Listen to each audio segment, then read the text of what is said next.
మియాపూర్ రామసముద్రం కుంటను vertex homes private limited దర్జాగా ఆక్రమిస్తోంది. 2 ఎకరాల స్థలంలో చొరబడి వర్టెక్స్ విరాట్ పేరుతో నిర్మాణాలు జరుపుతోంది. రామసముద్రం కుంటను కాపాడాలంటూ స్థానికులు పోరాడుతున్నా పట్టించుకునేవారు లేరు. రాజకీయ నాయకులు, అధికారుల అండదండలతో చెరువులు, ప్రభుత్వ భూములు దర్జాగా ఆక్రమిస్తున్న వర్టెక్స్ సంస్థ బాగోతంపై special story.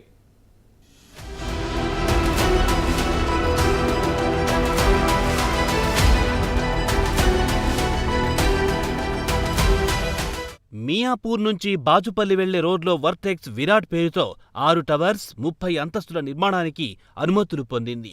Miyapur Madinaguda survey number 197 part 207 పార్ట్లో మొత్తం 8 ఎకరాల 28 గుంటల విస్తీర్ణంలో నిర్మాణాలు జరపడానికి వర్టెక్స్ నిర్మాణ సంస్థ డెవలప్మెంట్ అగ్రిమెంట్ చేసుకుంది. కానీ ఈ 8 ఎకరాల 28 గుంటల భూమికి సంబంధించిన లింక్ డాక్యుమెంట్స్ సరైనవి కావు. ఎలాంటి డాక్యుమెంట్స్ పరిశీలించకుండానే సబ్ రిజిస్ట్రార్ రిజిస్ట్రేషన్ చేసేశారు. అసలు ఓనర్కి 8 ఎకరాల 28 గుంటల భూమి లేనేలేదు. ఇక్కడే తప్పుడు లింకు డాక్యుమెంట్ల ద్వారా 2 ఎకరాల రామసముద్రం చెరువు ల్యాండ్ను కబ్జా చేశారు.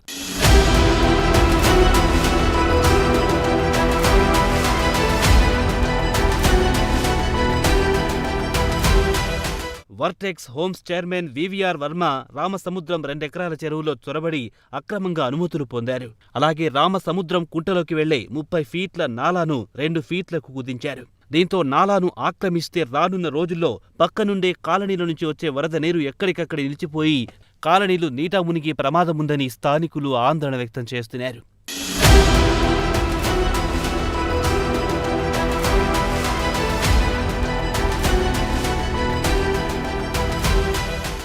రామసముద్రం చెరువు కబ్జా అవుతోందంటూ 2 ఏళ్ల కిందటే స్థానికులు అడ్డుకున్నారు.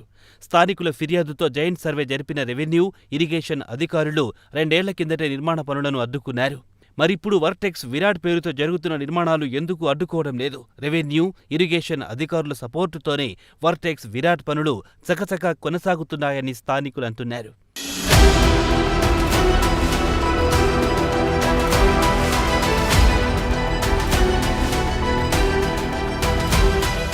మియాపూర్ మదీనాగూడలో ఉన్న రామసముద్రం చెరువు మొత్తం 13 ఎకరాల విస్తీర్ణంలో ఉండేది. కానీ ఇప్పుడు ఆ చెరువు ఎంత విస్తీర్ణంలో ఉందనేది ఇరిగేషన్, రెవెన్యూ అధికారులే తేల్చాలి.